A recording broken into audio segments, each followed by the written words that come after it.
So there are multiple reasons for violence against doctors in India. I think I mean, we are by and large a very as a mob mentality. You see violence over everything. You see lynchings over religion. You see lynchings over beef. You see lynchings over carrying cows. So apparently we have allowed ourselves to get flown away with what, because we have a very little regard for law and order, and we know that justice will not happen when you take it to court.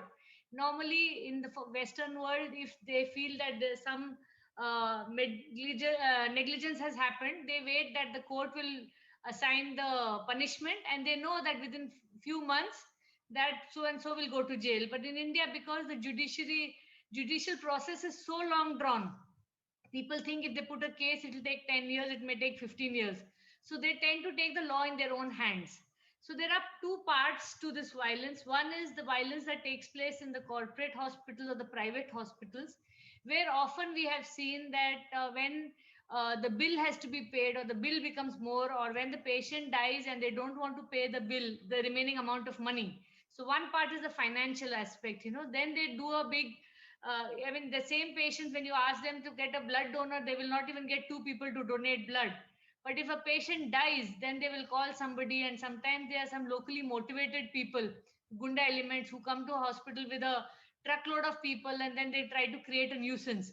So one aspect is to try and reduce the monetary aspect, so that they try, when they create a nuisance, that the hospital say, okay, we'll waive off your fee, or we'll reduce the bill by half, and they will get away. So that is one aspect. The second aspect is the deficiency of medical services in the peripheries, and that is, we are talking about 70% of India. We must remember that 70% of India lives in rural setup, and only 30% lives in towns. And in the rural setup, tertiary medical care is not available. Often, even the district hospital are very poorly equipped. And like the lynching that happened in Assam Tea Gardens, the doctor was not even not supposed to be on duty. He was on a lunch break, and the people, they killed him because they felt that there was nobody to look after. So the lack of medical services available, because India tends to spend the least amount on healthcare. 1.6% of our GDP we spend on health, compared to the Western world where they spend 16 to 18%. I think that also contributes to the anger and taking law into their own hands. And statements that, in loose talk, even whether it is a politician, whether it is a prime minister, whether it is Ramdev, they go on saying anything they want against doctors. If you're not happy with the doctor, you call them chore, you call them white coat dacoits. So the public starts thinking in their normal domain that this is how doctors are only trying to make money. Whereas we are trying to do a very difficult job, and everybody cannot be saved. So both of these reasons, one is the financial aspect, one is the aspect where medical services are not available, and third is the social connect. You have movies which show doctors in a bad light. You have social media posts which tend to say, hey, this doctor did a bad job, so and so is trying to make money. Things like all three of these are responsible for violence against doctors. You were saying something. Nice question. Yes, Considering ma'am. it's Doctors' Day, today for so many years we've had Doctors' Day, but in the last 2 years, last time in the pandemic and this today, I've got more than 100 personal messages from friends, from family, from people in my social circle, on Facebook, on WhatsApp. And this time, for the first time, they're actually giving a personal message. It's not like Happy Doctors' Day. This time, they're saying, Thank you for being there for me. So I think, and I hope that the pandemic has irreversibly changed the relationship between the public and the people, and the doctors. They are not going to forget, because at this time, in the last 15 months, all of them has stayed at home and they were working from home. They were getting home delivery, and we were the people who were out on in the hospital. Not a single day leave we have taken in 15 months, and that is something that most people will not forget. And whether or not isolated cases of violence happen, by and large 99.9% patient now are very sensitive. Last year I started the petition, asking for violence on doctors to become a non-bailable offense, and more than 2.5 lakh people signed it. This happened after the Gandhi hospital incident. That was the first incident where the death in COVID happened in India, and two of the doctors were beaten up by the public in Hyderabad. And then followed by that video from Indore when the health workers were beaten up and chased, and it was recorded on camera. And it upset me so much that, all over the world people were dying, and the public was clapping for doctors. And in India, we were hitting doctors and running after them with sticks, and that was something that moved me immensely. And that's why I started a petition. And 2.5 lakh, they were not signatures of just doctors. 2.5 lakh people in the public, they sent it and shared it. And so I realized that this time the relationship between the public and doctors have changed. And because nobody is going to forget that time when the second wave was happening, we were getting more than 100 calls a day for oxygen, for beds, and everybody was saying only looking for doctors. So Ramdev can say whatever he wants, but the public knows that doctors are the ones who saved them from death. They have tried their best, and it is the government that has let them down by not even having enough oxygen. It is not the doctors who kill them. And this, I think, should be the watershed moment. And I hope that after the Epidemic Act is not in use, in the Epidemic Act, they passed an ordinance last year in May, making attacks on doctors a non bailable offense. I am requesting, and we have all been requesting from IMA, a Central Protection Act for health workers. And I was hoping that today Prime Minister Modi would in the 3 o'clock say that I am announcing this Central Protection Act, but that didn't happen. But IMA, MSN, JDN will continue its efforts asking for a Central Protection Act, making any attack on doctors a non-bailable offense, and ensuring that all the rules are followed, so that anytime someone wants to hold a doctor's collar, they will think twice because they know they will go to jail. So that should be a very big protection for doctors all over the country. Foremost, I think, see, there are two parts to this. One is what the doctors can do and what the government can do. What the doctors can do is, one, communicate with patient. Whether it is surgery, you tell them what are the pros and cons. Whether it is a ICU, you tell them that, see, normally this takes 3 days. If he or patient gets better, maybe he or she will be out in few days. They may become sick. So I mean, I think a lot of times, patients and even my family members will say, doctor didn't tell us. So that is a very big issue that we must address at the medical student level. So some of us have trained in government hospitals, some of us have trained with private practitioners. So we have learned how to deal with government patients. We have learned the skill of dealing with mass patients, and then you learn and you hone your skills in private hospitals, how to communicate. So that, I think, is something that is very big, something that is lacking in our medical education. We don't teach bedside manners, like we don't in our day to day. You have to tell the patient, okay, this is your surgery, this is the cost, this is the number of estimated day of stay, these are the chances of your success, these are the chances of your complications. So if you are, I've been practicing medicine for 20 odd years now. If you communicate, so patients will trust you more. When I get an investigation done, so I tell the patient, I'm getting this investigation done. This is going to cost you this many thousand. 99% this test will be normal. If it is normal, you please don't say that I'm trying to make money out of it, because I don't take any cuck or kickback from anybody. But if this we don't do this test, later on it's possible that we are missing out a tumor or a very rare thing.